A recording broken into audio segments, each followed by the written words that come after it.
Hi, everybody. I'm Mary Beth Horsington on behalf of the Strathmore Speaker Series. Thanks so much for stopping in here tonight for our 7th event of the 2021 season. We want to thank the Onondaga Free Library for partnering with us to provide the technical assistance we need desperately to bring you this program. We couldn't do it without their expertise and generosity. The Strathmore Speaker Series is made possible through the support of the City of Syracuse, the Gifford Foundation, and the Greater Strathmore Neighborhood Association.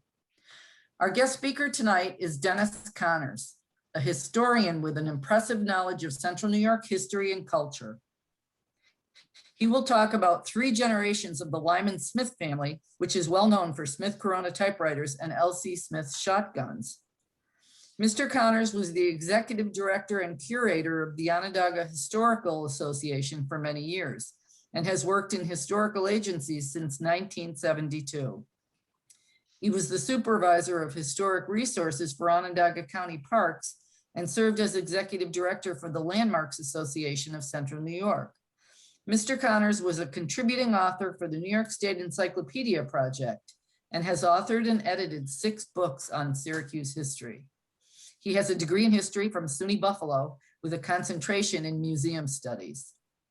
After Mr. Connors' talk, there will be a question and answer session, so be sure to stay with us to the end of the program.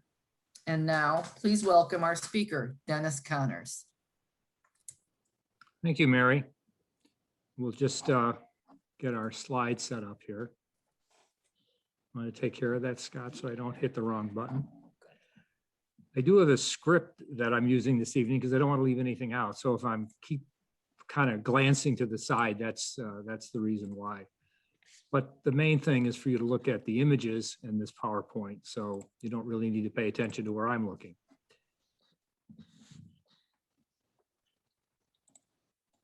Oh, thank you.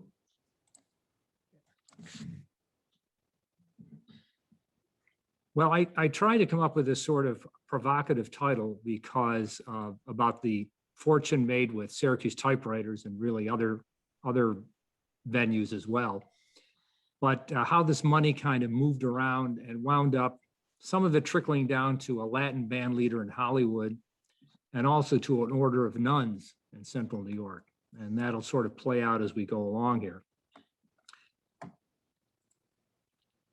Now, this Smith family fortune, and that's our founding father there, if you will, Lyman C. Smith, was one of the largest ever made in the Syracuse area. Its parts reached from the East Coast all the way to the West Coast. It was as diverse as typewriters made in Syracuse, iron ore freighters on Lake Superior, and the tallest office building west of the Mississippi. The assets of this fortune shifted around the family for 3 generations. Today would have earned an estate lawyer a very nice living. And it begins with Lyman Smith. Born in 1850, he came from a large family. His father was a successful but rather modest businessman, primarily in the lumber business. Lyman was actually born in Connecticut, but the family moved to Central New York when he was a youngster. When he struck out on his own, he also went into the lumber business and moved from where the family had sort of established themselves down in Cortland County to the more bustling Syracuse area in 1876. So he came here for greater opportunity. And he soon did meet a young lady named Flora Burns. And they got married in 1877, shortly after he moved here. And he was about 26 years old at the time. And he had not only found love, apparently, but one heck of a good business connection. Because Flora was the daughter of the highly successful Syracuse businessman, Peter Burns. Peter himself was an immigrant from Ireland who had arrived in America without much except the clothes on his back. But he worked his way up in the saddlery and harness business here in Syracuse and had built up quite a fortune by the time he handed off his daughter Flora in marriage. Now, Lyman, meanwhile, had saw more opportunity in the firearms business. He knew a gifted gunmaker, and in 1877, the same year that he was married, his father-in-law helped him bankrolled his new son-in-law into the shotgun manufacturing trade. And the Smith shotgun soon achieved success, and by the early 1880s, Lyman had quite a manufacturing operation underway on the southwestern edge of downtown Syracuse, right where Clinton and West Onondaga Street meet. And his fortune was slowly starting to build with the shotguns, and his young family lived in a comfortable house on the edge of downtown, but one that was hemmed in on all sides by other nearby middle-class homes. Now, Smith also had a very talented mechanical designer working for him at the shotgun factory named Alexander T. Brown. In the late 19th century, typewriters were becoming the computers of their day, revolutionizing offices, and companies were constantly competing to produce a better typewriter. And Brown told Smith that he thought he could come up with a better typewriter. And he did. Smith decided then to go full bore into typewriters, sold his shotgun factory and business to raise the capital necessary. And he organized the Smith Premier Typewriter Company, along with 3 of his brothers.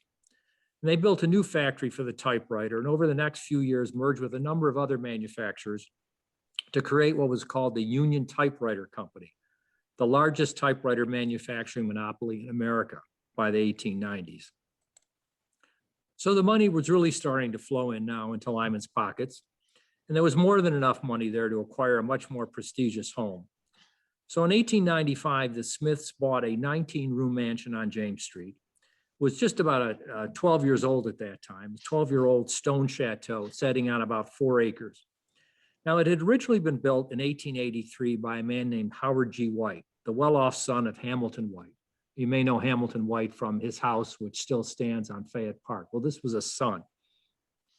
And the family had made money in salt manufacturing and investments in railroads and banking. And so the son, Howard G. White, was quite well off when he hired an architect from Ithaca, William Miller. And William Miller at that time was Ithaca's most famous and the designer of several private mansions, as well as designing buildings for Cornell University. Here's another connection, because the president of Cornell was in fact White's cousin, Andrew D. White. And that probably was the connection why Howard White wound up hiring this architect from Ithaca. It was somebody his uncle was familiar with. And White's reported cost for this new stone mansion on James Street was $125,000 then, a figure that would probably exceed $3 million today. The exterior was Richard Romanesque in style, formed with Onondaga limestone. And a small forest of trees must have been cut down to provide much of the finishes for the 19-room castle. The observations of its lavish treatment of curved railings, carved capitals, 8-foot-high wainscoting, inlaid floors, beam ceilings, wall paneling, and built-in furniture include walnut, mahogany, cherry, ash, and bronzed pine. Although only 12 years old when they bought the house, Lyman and Flora, his wife, had it redecorated in a more flamboyant style. There's some details that you see there. And they renamed it Uarta. The estate's name was probably drawn from a popular romance novel of its day, published in 1877 and called Uarta, and it was set in ancient Egypt.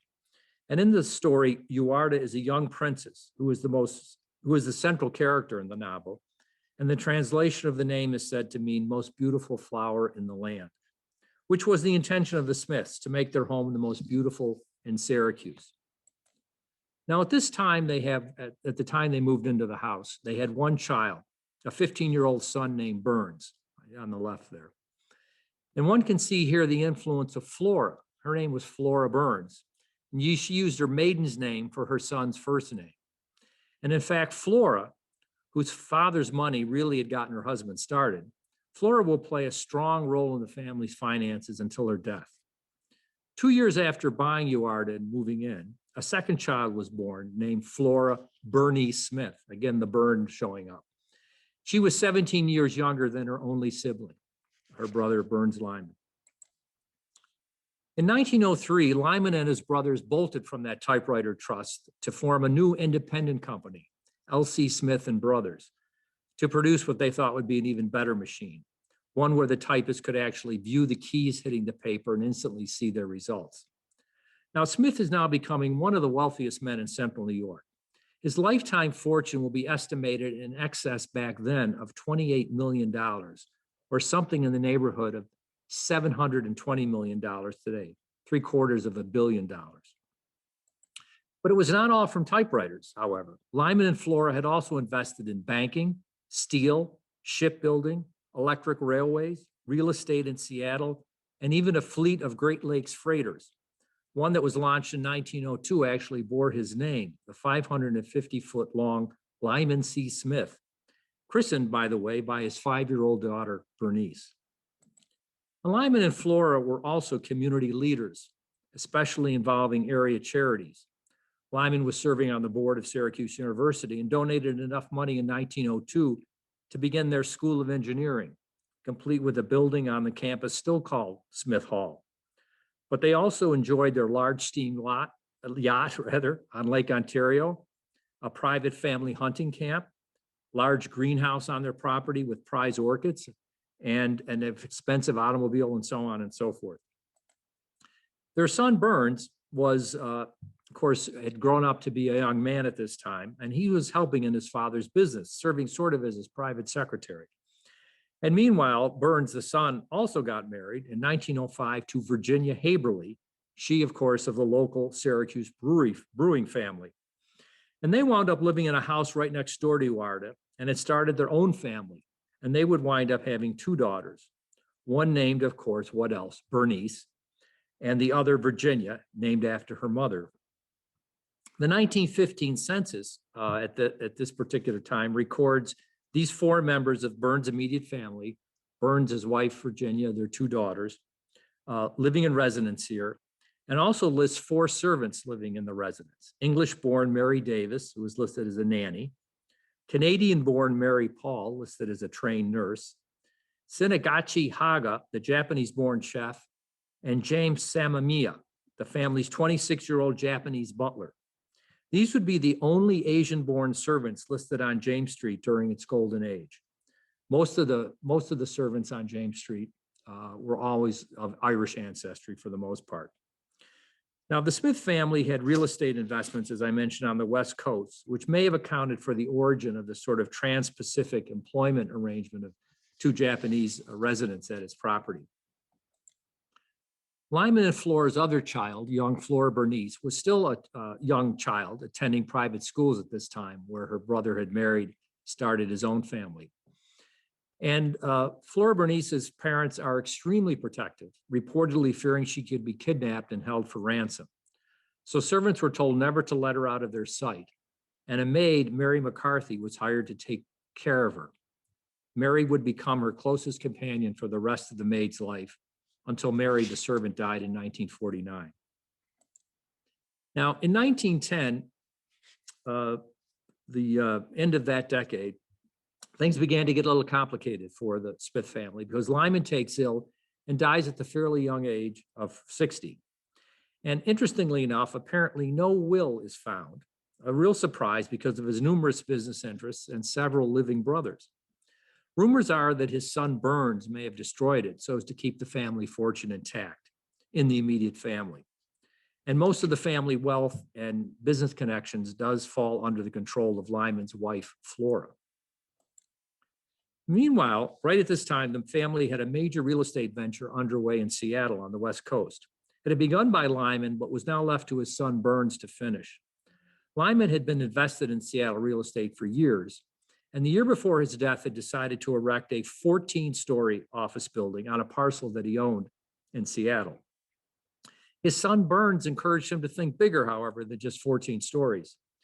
He was influenced by the publicity that the recently completed 50-story New York Metropolitan Life Insurance building was garnering in New York City. It was then the tallest building in the world that had just opened in 1909. So, prodded on by his son, Lyman agreed to erect a similar 44-story effort in Seattle, which Burns now would have to finish for him by 1914. And this, of course, became the landmark Smith's Tower, which still stands in Seattle.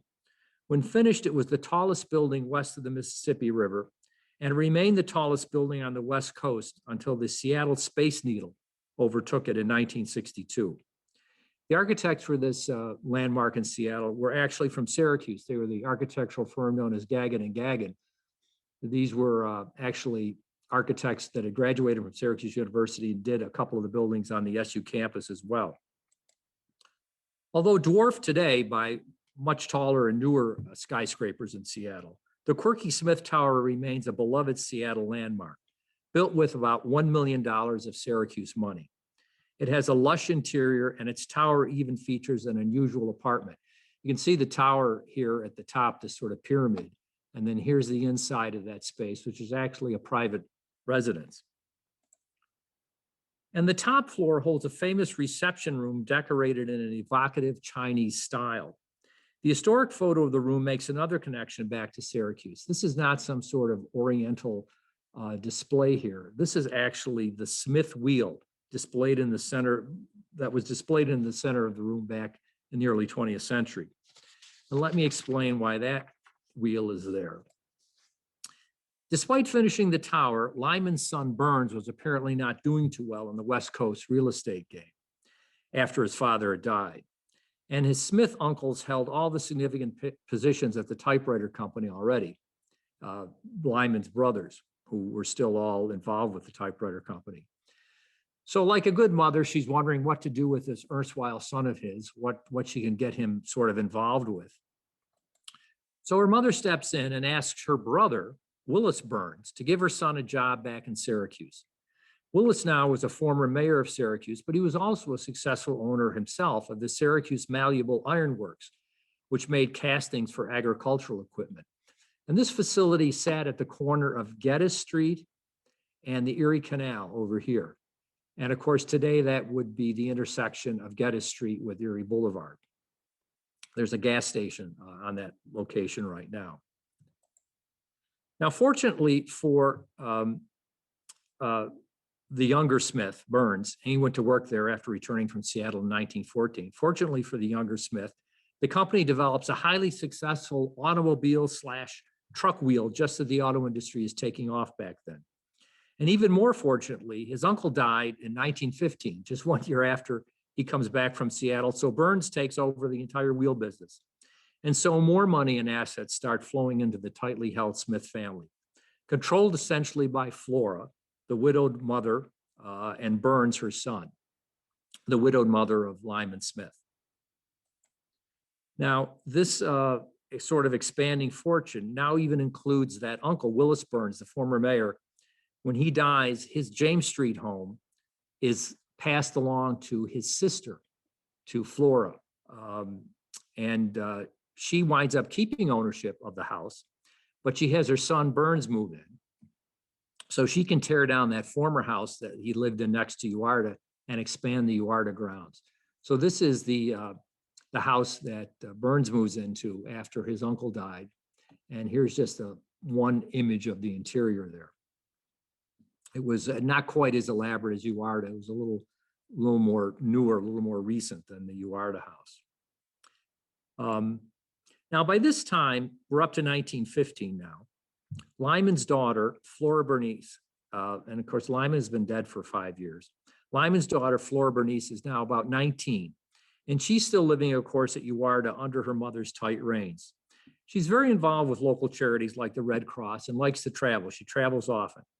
And she seems, if you read the accounts back then, as a somewhat independent type. She has her own driver's license and her own personal 1918 Cadillac. That is not her actual Cadillac, but I just threw that in there so you get an idea of what she was driving around in. But she appears to have few close friends, especially male friends. Now in 1920, jump up another 5 years here, the Smith family estate planning gets another jolt when Lyman's widow, Flora, passes away. And at that time, her worth is valued at close to $10 million, or over probably $100 million today.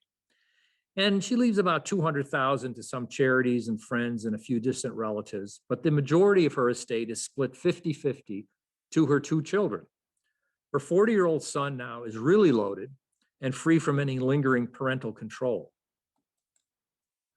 The daughter, Flora, at age 23, is a single millionairess and sole owner of the Cavanaugh Uarta, complete with servants, approximately 7 of which were live-in servants at that time, almost all female women of Irish background. There were other servants associated with the estate for the grounds and so forth that lived elsewhere, either elsewhere on the property or in their own residence. Meanwhile, her brother Burns is now really living the good life. He buys a 145-foot yacht in 1922 to sail on Lake Ontario called the Fortuna. and sail on Lake Ontario and through the Thousand Islands. And later trains it in on an even larger one, larger yacht called the Emerald. He also has a log hunting camp built for himself and his buddies up in the North Country. And in 1926, he heads to Alaska on a hunting trip and takes along his two daughters and their maid, you see here in that central photo. The maid's name is Mary Paul, who's rumored to be his mistress. His wife, Virginia, did not go on this trip to Alaska. This was the Virginia Haberly of the brewing family. She preferred often to travel to New York City to socialize with her mother, who has married another millionaire. Now, the mother was Maria Haberly, and her husband, William Haberly, had died previously. And so she wound up actually moving up in ranks in terms of millionaire ranks. She married a really wealthy person, which I'll talk about in a minute. So she's the grandmother of these two girls here, and the mother-in-law of Burns and Virginia's mother. Now, Burns, the son, is increasingly drawn to the West Coast and eventually moves lock, stock, and barrel with his wife and children to Seattle in 1929, where they had investments, of course, but then finally to Los Angeles in 1936, probably a little warmer place than Seattle. And so he moves down there with his family in 36. So now in the 1930s, half of the Smith fortune made in Syracuse, the Syracuse Smith fortune, now resides in the warm sunshine and glamour of Hollywood's bright lights and movie stars. The sister Flora Bernice, his sister Flora Bernice, is of course remaining in Syracuse at Uarta. There had been a suffocating warning from her brother that she may never find true love, since any man will only want her for her money. But in 1928, she had reportedly fallen in love with a man named Willie Day, a James Street neighbor whose family owned a large department store in downtown Syracuse. I'm sure some people remember Day Brothers downtown.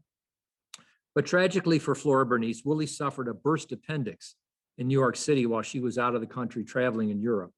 And he suddenly dies in February of 1929. And when she heard the news, 32-year-old Flora reportedly did not return to America for months. Eventually, upon arriving back in Syracuse, Flora, of course, moved into Uarta, where she lived. And she initially kept up her appearances, sending flowers from her greenhouses at Uarta to various charities, supporting the Syracuse Museum of Fine Arts, which is the predecessor to the Everson, and underwriting local concerts. Horses from her stables appeared in the State Fair horse shows. But over time, she appeared less and less, eventually not leaving the house at all, staying in bed day and night. Up to 20 servants kept Uarta and its grounds in tip-top shape, but the once pretty young woman who lived there her entire life had become a bedridden recluse by the 1940s, living off of her healthy inheritance. Meanwhile, the younger generation of the other half of the Smith family, Burns' two daughters, seen here as youngsters at their father's hunting camp, had both married. The younger Virginia, over here that you see here, had met her husband, of course, on the West Coast, a man named John Hunt, and they had gotten married in Seattle in 1935. But that marriage lasted only 5 years, however, as young Victoria's heart was not reportedly strong, and she died of a heart ailment in 1940 at the age of just 27 in North Hollywood. And there were no children from that marriage with John Hunt. Her father, Burns, winds up dying just a few months later in early 1941, much of his vast fortune passing to his wife, Virginia, and his one surviving daughter, Bernice. And it seems at that point, the family was living in the Hollywood area. Now, Burns, the brother, had also owned a rambling summer cottage in Skaneateles, and that wound up passing to his sister, Flora Bernice. Apparently, the one daughter wasn't interested in it because she was way out on the West Coast. And they lived in places like Palm Springs, so I guess they weren't particularly interested in coming back to Skaneateles. The thing was, however, Flora, who inherited this property from her brother, already had her own rambling summer cottage on East Lake Road in Skaneateles. So she rented out her brother's Skaneateles house for a few years. And then in 1952, she sold it for just $50,000 to the Sisters of St. Francis to use as a retreat house. And the sisters made some additions over the years, but they would finally sell the property a few years ago in 2015 for $8.4 million. Not a bad appreciation and investment. And another financial legacy passed on from the Smith typewriter fortune.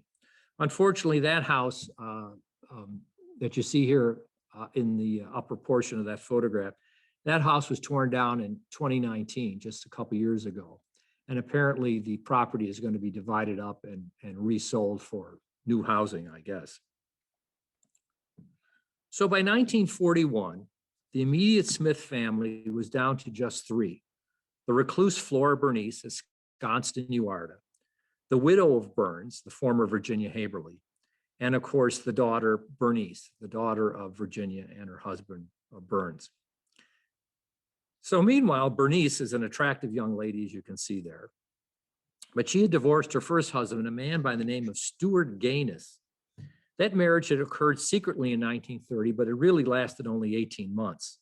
A formal divorce was filed in 1933 by Bernice, charging that he, quote, spent too much time in the company of other men and neglected her. So you can take that for whatever you want. Following the divorce, Bernice would often visit New York City to spend time with her socially active and famously wealthy grandmother, Mrs. George Washington Cavanaugh. Now remember, this grandmother was originally Mrs. Maria Haberly of Syracuse, wife of a local brewery owner, but he had died and she had since remarried a man named George Washington Cavanaugh of New York. And he had made his fortune in the textile business with textile mills. The grandmother and her new husband hung out in New York City society with the townhouse that you see there on the Upper East Side and a summer cottage, quote unquote, on the New Jersey shore called Ocean Edge, which you can see down in the bottom there. Now, the country in the 1930s was in the midst of a Great Depression, but that was hardly noticeable to Mrs. Cavanaugh and her granddaughter, Bernice.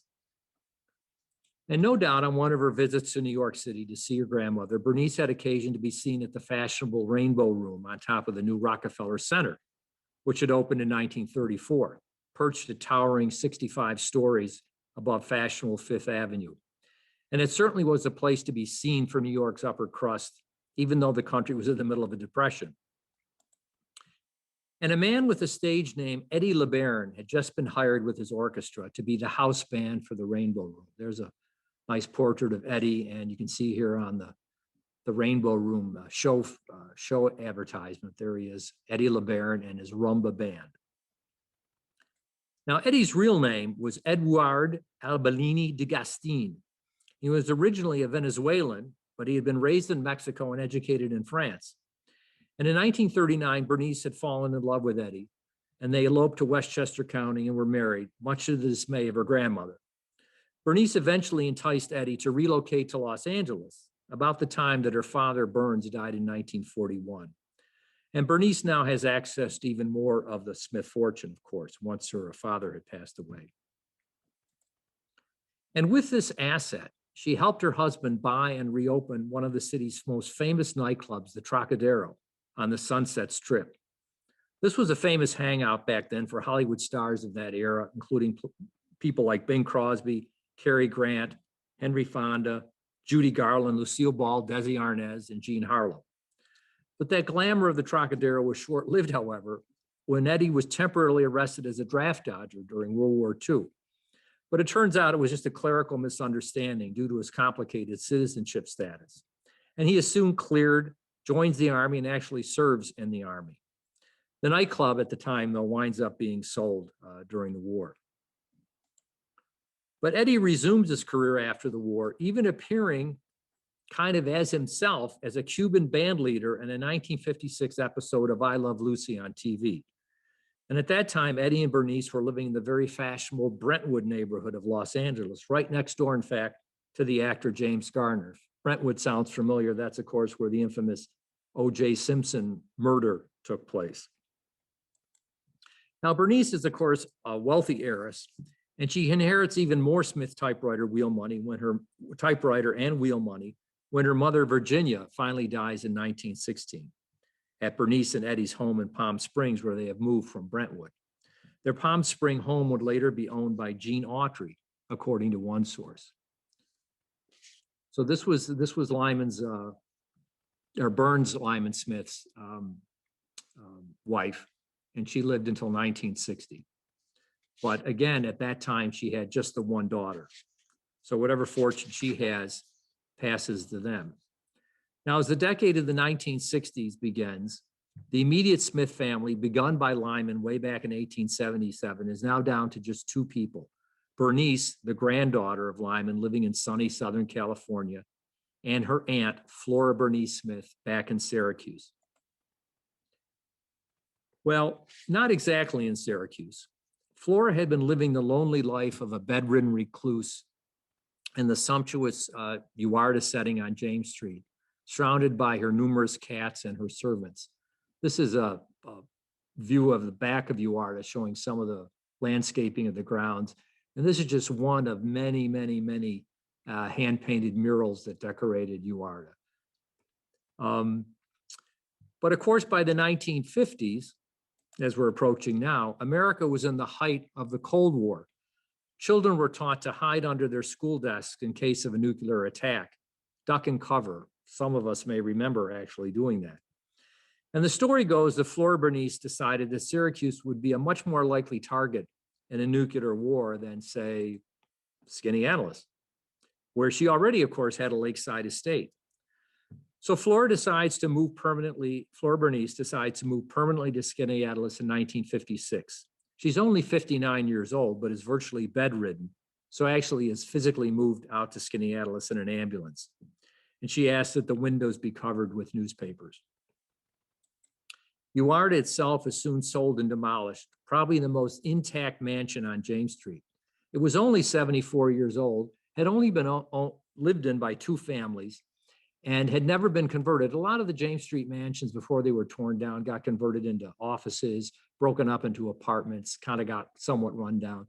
Uarta was pretty much in tip-top shape when it was torn down.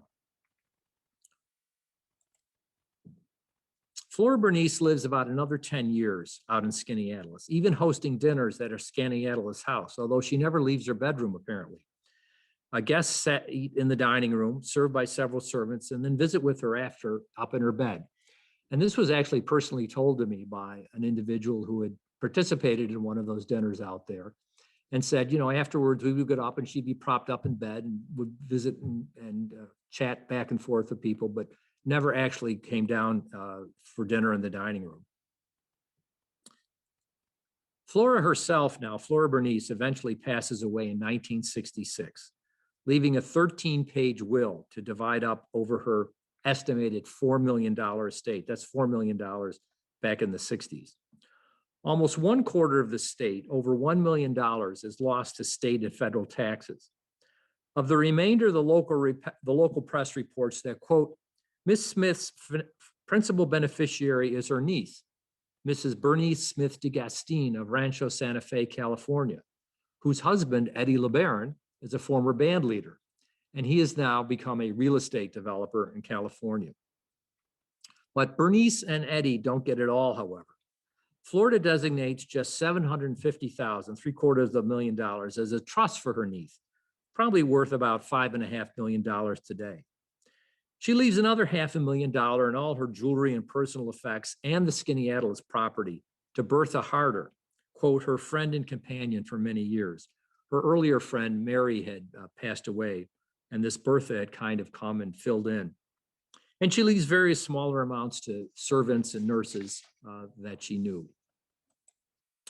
The bulk of the remainder of her estate, something around $2 million, is set up as a foundation with annual interest payments to 10 designated local charities, primarily area hospitals, the Boys Club, the SPCA, Elmcrest Children's Center, and so on. And that foundation exists to this day in Syracuse. It has close to $2 million in its assets, and every year gives out about $200,000 or so in increments of roughly in the neighborhood of $20,000 to these various designated charities. It's not a foundation that can fund anything. It has to specifically, by the terms of her will, fund just those agencies that she mentioned. Perhaps the only odd bequest in her will, for a person who wound up living a particularly odd life, was her seventh provision. Apparently, she had trusted this friend, Bertha Harder, would take care of all her pets although at the time of her death, Bertha was reportedly living in the Virgin Islands. But in case Bertha predeceased her, however, Flora had made other provisions.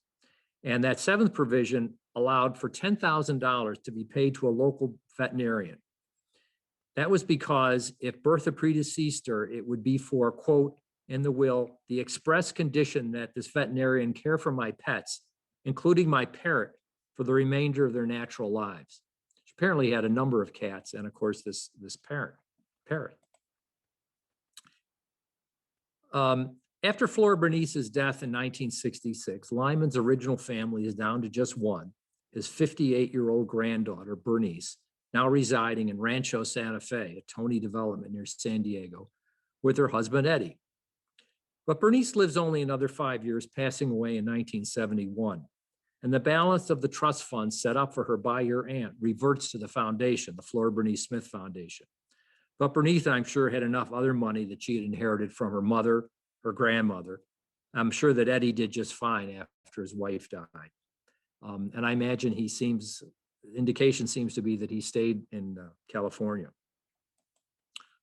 Now, all of the characters in this family tale, from Lyman himself to his granddaughter, Bernice, now reside together in this family mausoleum in Oakwood Cemetery, all except Eddie, who must have stayed somewhere in California.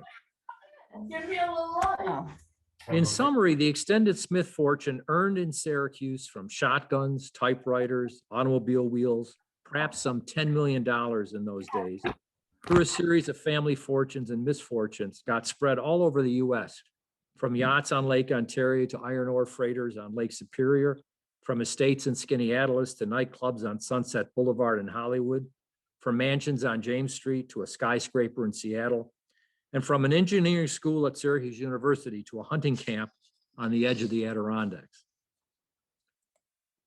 Now, most of those once impressive Smith family landmarks in Syracuse have vanished. The two typewriter factories have been demolished. Uart is long gone, as are the two other Smith family homes that were on James Street. Even the gates to Urata were demolished. If you're trying to figure out exactly where Urata stood, it stood where the Bishop Rehab and Nursing Home stands now on James Street, right immediately west of the Old Corinthian Club, the Barnes Mansion. There are some remnants of the former Smith fortune kicking around. There are some remnants of the Smith Wheel Company factory over on North Geddes Street still hanging around. And of course, there's the prominent Smith Hall up on the SU campus. And if you cast your net a bit wider in central New York, one of the other only ones that might be left was Lyman Smith's hunting camp up in Lewis County. You remember that picture of him sitting there with his two little young daughters? That was taken at that hunting camp up north. It's actually about a 2-hour drive from Syracuse, and I discovered that it was intact and for sale half a dozen years ago, when it was all for sale for $330,000, complete with 5 buildings, 5 log buildings, and 115 acres. Maybe it's still there. And of course, I believe Flora's summer cottage on East Lake Road, where she lived the last years of her life, remains. This is a picture from the 1950s. I imagine it's a little better kept at the moment. But fortunately, I must say at the Onondaga Historical Association, where I've gotten a lot of these images for this program, there's an array of documentation of the Smith legacy, including several Smith typewriters, plus photos and drawings of the Uart Mansion. These color images, by the way, were taken by Jacina Foley, who was a member of the board of the Onondaga Historical Association, a longtime historian for the town of Onondaga, who made it sort of her mission as these mansions are being lost on James Street to go out with her little 35 millimeter Leica camera and try and document some of these buildings. And that slide collection is now at the OHA. It is, in fact, some of the only color images that exist anywhere of some of these mansions that were torn down in the 50s and 60s and into the 70s. And this is just one little small cut of some of the architectural drawings of Uart that exist. If anybody wants to recreate Uart, if you have a spare couple of $1 million laying around, all the architectural drawings are in existence. But of course, there are, if you are ever in Seattle, there is the Smith family's biggest physical legacy, the 44-story Smith Tower, built essentially with Syracuse made money. And you can even enjoy a happy hour cocktail at the top and make a toast to Flora Bernice, the one Smith family member who made sure that some of that fortune stayed in Syracuse and is still doing good to this day. So that's the end of the presentation. I think we'll have maybe some comments or Q&A after. Yes, so everybody bears with me for one moment. I'm going to add myself into the mix, but I'm going to quickly exit screen and then quickly come back so I can reposition a microphone, and then we'll get some questions. So put your questions in the chat, and then we'll start a little Q&A. And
Hello, we can't hear anybody.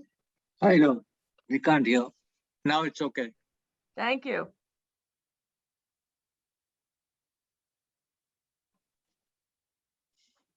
No, you are both still muted. let's try that. How about now? How's Good. that? Better. Thumbs We're up? good. Okay. Okay, well, excellent. So Should I answer that question again? then? Yeah, let's do that question again. Sorry, everybody saw that was our mime. We were miming the. All right, well, answer. the first house that the son lived in. Could you ask the question again? We didn't hear it. Yes, so the question was from Emily Herbst, and she asked, where was the resident in which Burns Smith resided? So the son initially lived in a house, actually had been built by another family adjacent to Uart, just to the west there. When his uncle died and he moved into that stone house, that was farther up the hill, a couple of blocks up the hill and across the street, I believe. But not, both houses that he lived in were not far from Uart.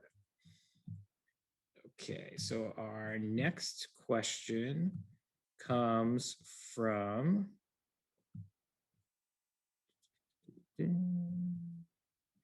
Sorry. Okay, from Elizabeth Costello. How many people were employed in the typewriter factory? Well, there were different typewriter factories at different times, and they employed several hundred people. I think eventually the Smith, there's quite a checkered history related to what happened to the Smith company, the typewriter company, in later years. It merged with Corona and then merged with a company called Marchand. Eventually, their typewriter manufacturing moved down into the Cortland Groton area, south of Syracuse. And at one time, they were employing, I think in the 60s, as many as 4,000 people. I don't think they ever had quite that many employees when they were manufacturing the typewriters in Syracuse. It was more in the hundreds. Okay, the next question is from James Morgan, and he asks, are there two buildings at SU? Is Smith Hall additionally named for the family as well as Lyman? I don't think Lyman Hall is named for him. His name was Lyman Smith, but it's called Smith Hall. There's also a a smaller building called Machinery Hall, which he may also, that kind of behind that. And I think he may have also had some involvement with funding for that particular building as well. Okay, the next question is from Samuel Gruber, who, if I hadn't accidentally muted all of us, you would have heard me say was a previous guest on the Strathmore speakers. And he asks, how much or how little money went to the workers who helped make the fortune? What was the average wage of a typewriter factory worker? Well, I can't quote specifically. I think the typewriter, if you recall that one picture that was actually way at the beginning of the show, where it showed a bunch of workmen working on the typewriters, it was kind of a skilled occupation. These things are being assembled almost, one at a time. And so I think they were paid more than just, say, a typical laborer. And I think the Smith typewriter company, like Syracuse China and like some of these other companies, to avoid getting involved with the unions, had various benefits for their employees. But certainly a lot of people in Syracuse found employment with Smith typewriters and provided, I think, a reasonably decent wage. I think they were paid reasonably well for their occupations. Okay, the next question is related to that. It's from Judy Schmidt, and she says that her grandmother worked for SmithCorona after World War II. And then I guess they eventually moved to Cortland, and she unfortunately was laid off. What prompted the move from Cortland, move to Cortland rather, I guess? I think they were just updating their physical plant. The plants that they had in the plant that the last plant that Smith was using in Syracuse was the building on Washington Street that later people may know as Midtown Plaza, which had a rebirth after the typewriter moved out as the first campus for Onondaga Community College in the 60s. And that building was kind of a typical 19th century factory, even though it was built in the very early 20th century. Kind of very tall, and I think the move to Cortland was probably to get a more modern manufacturing facility. Those facilities down there were more of a single-story kind of production facility. Okay, our next question is from Corey, and she asks, did the Smiths ever live on Denman Island in Brewerton on Oneida Lake? I don't think so. There was one of those islands out there. There's two islands, Frenchman and Dunham's, and one of them did have a hotel on it at one time. And maybe they went there for a period of time, but I'm not aware that they had a residence there. They may have had a residence in a lot of wealthy Syracuse people had summer homes, summer cottages. Obviously, the Smiths had those on Skaneateles Lake. A lot of other people in Syracuse, especially if they lived on James Street, also had summer, quote unquote, summer cottages in the Thousand Islands. And they had, Burns had a yacht that was on Lake Ontario in the Thousand Islands, and he may have had some sort of a residence up there as well for a time. All right, so the next question is from Lori DiPaolo, who's one of the Strathmore board members. Over the course of the SmithCorona company, do you happen to know when they were in peak production and any stats on the production output? Well, they were manufacturing typewriters for, close to 100 years. So there's a wide range there of production. I'm sure when they were down in Cortland, they were, with modern production facilities, they were cranking out a lot more than they were making when they were up in Syracuse, kind of doing it almost piecemeal. But I'm sure that their output was many dozen a week and probably hundreds a month when they were manufacturing them. The peak years, I would imagine, were probably in the early 20th century as far as the traditional typewriter. The reason for the merger, by the way, between Smith and Corona, Smith's typewriters, and I've lifted a few of them, and maybe some other people have as well, they're like anchors. They're real heavy metal typewriters designed primarily for office use, heavy continual office use. Corona's specialty was smaller, portable, almost portable typewriters, more for individual home use. And so the merger of the two of the companies back in the 20s, I believe, allowed them to really expand their market. They were able to produce, reach these two different markets. And so I imagine once they were in full production, which would have been in the 20s and into the 30s, well, they probably had some cutbacks during the Depression, but probably in the 20s. And then afterward, I would think after World War II, up through the 60s was probably their peak production years. Of course, what started to happen in the 70s was they started getting competition from word processors and eventually from computers. They merged with Marchant to become SmithCorona Marchant, or SCM, because Marchant made calculators. And that was, again, another opportunity for them to try and expand the market. So the next question is from Hamilton White, and yes, who owns the Seattle Tower today? I think it's owned by a private corporation, and they have quite a website and quite a museum there. There's the bottom floor, as you might imagine, is kind of retail space, and then the rest of the floors are office space. But it's kind of, it certainly isn't the tallest building in Seattle now, but as I mentioned, it's kind of this beloved sort of landmark in town. They're very proud of the fact that it's kind of an iconic building in terms of its look with the Pyramid Tower. The fact that it had the title of that gave Seattle that title of having the tallest building west of the Mississippi for many years.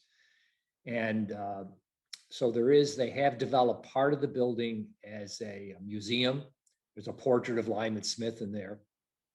And also on the top floor, as I showed, they literally have installed in that private reception room up at the top floor, a bar that's open just for happy hour. You can go up there and have a drink. There's a platform that you can, balcony that you can walk around the outside of the building, and that sort of Oriental room, Asian room, if you will, is available for weddings and party rentals and so forth.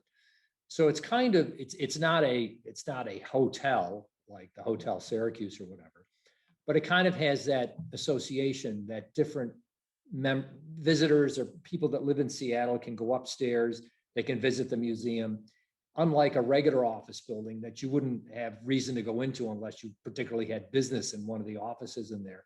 This is a building that the general public can kind of interact with, but I believe it's just owned by a private corporation. So when COVID ends, everybody go to Seattle and go hang out at we'll all hang out at the lounge. Okay, so the next question comes from Christopher Shaw. How long did the Smiths actually maintain control over their businesses? Well, of course, Lyman died in 1910, and the management of the company was pretty much conducted by his brothers and then subsequent generations from that branch of the family. But I imagine that members of the family had stock. Flora had investments in the typewriter company, even though she probably was not making any management decisions, nor the son making any management decisions. How long they literally had, financial fingers in the pot, I can't really tell you without an audit of their personal finances. Okay, so the next question comes from Marge Wellman, and she says, seems like Smith had total value of the improvement a worker made to the typewriter. What happened to the inventor who redesigned and improved the typewriter? Were they making active improvements to the design and things like the that? typewriter, yeah.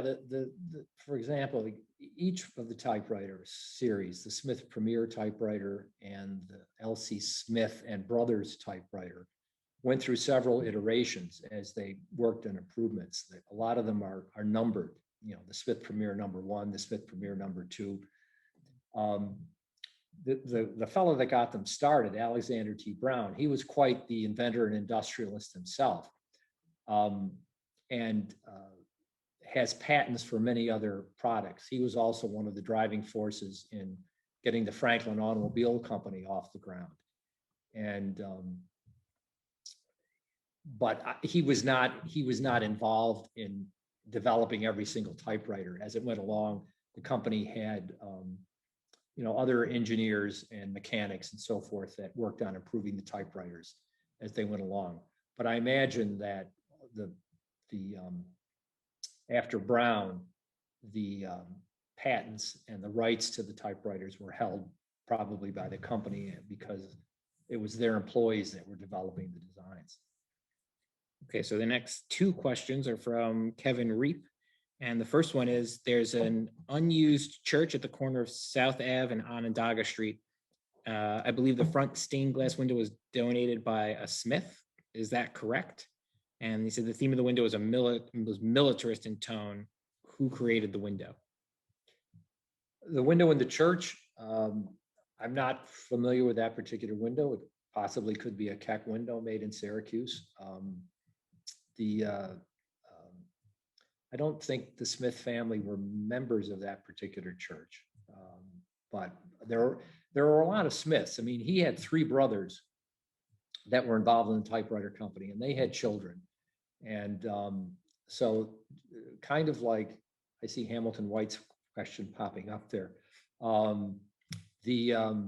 Just like the White family that had various branches and generations going down, so did the Smiths. So that window may have been some other member of that family besides Lyman Smith.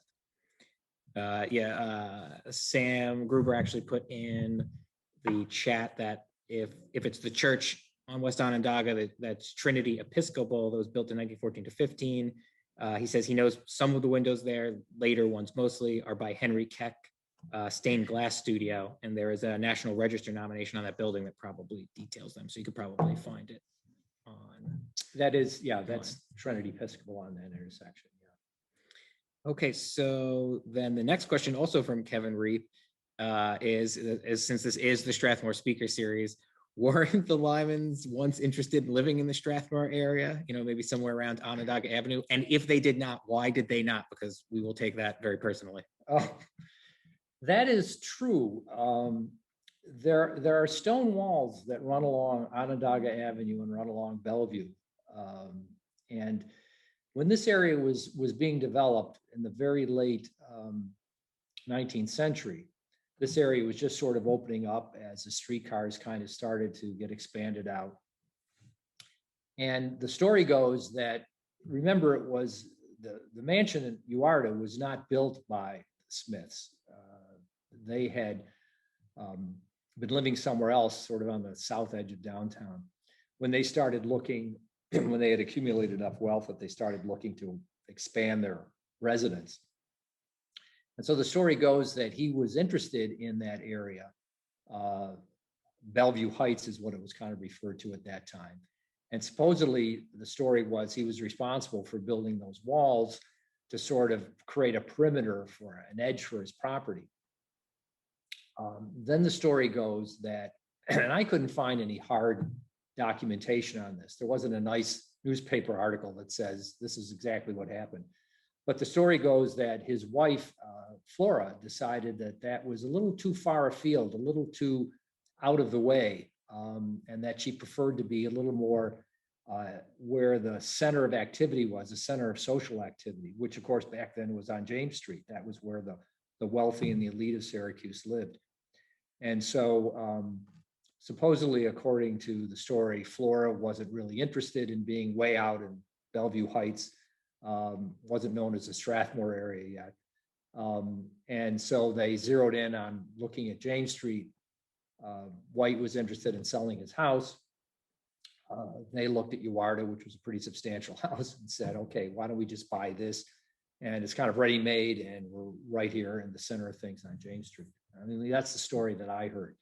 And then eventually the Bellevue Heights area, Summit Ave, and that area was broken up into lots and sold off by different real estate companies.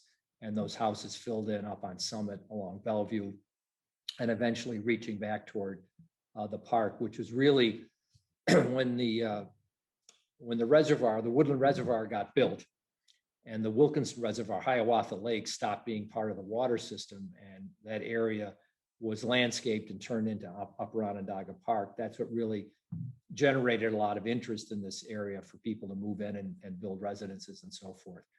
But supposedly Lyman had his eyes on this rise of land early on in the late 19th century. All right, well, we'll forgive Lyman Smith for not wanting to live here since it wasn't yet the Strathmore area. Our next question comes from Courtney Black, and she asks, what happened to Lyman's brothers who were also involved in the business? They all stayed in the business to one degree or another. They all did apparently fairly well, because if you go into Oakwood Cemetery, when you enter from that main Comstock entrance, you can't miss the Lyman Smith and family mausoleum. But if you kind of go around the edges of that down into the cemetery a little bit, you'll see other mausoleums, and most of them are related to the brothers and their families. And so it was, that second company was called L.C. Smith and Brothers. So they pretty much stayed involved with that. All right, we've got time for one more question, and that is from Patty Black, who is the president of the Strathmore Speakers. And she asks, I didn't see it in the charities listed, but was any of Flora's money left to the engineering school at SU, or did the family support the school in any other ways? I don't think Flora left when she set up her foundation, which still exists. She did not specify, as I recall, any money going to Syracuse University, or if it was, it must have been a relatively small amount. She spelled out about 10 agencies.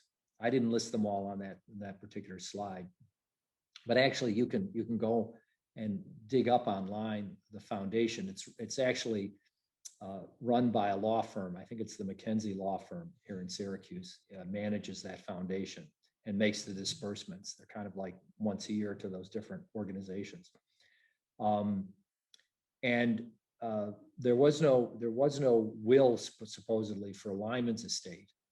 So I don't know that anything wound up going to Syracuse University there, but he did make that initial substantial contribution to underwrite the building for the engineering school.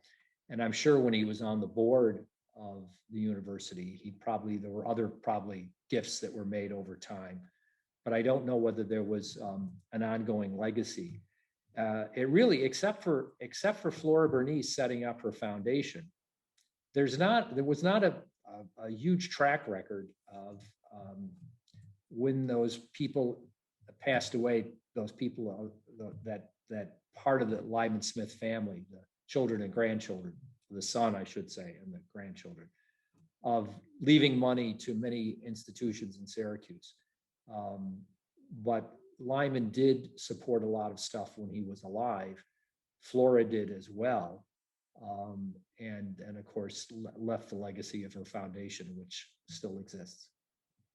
All right, well, Dennis, thank you very much for joining us. That was a wonderful and very informative talk. And I'm going to go find that gas station where the iron ore factory was on the corner there. All right, I am going to give it back over to Mary Beth, who's going to tell you about what we've got planned for the rest of the fall 2021 Strathmore Speaker Series. So here you go, Mary Beth. Okay, thank you, Dennis, for sharing this piece of Syracuse history with us tonight.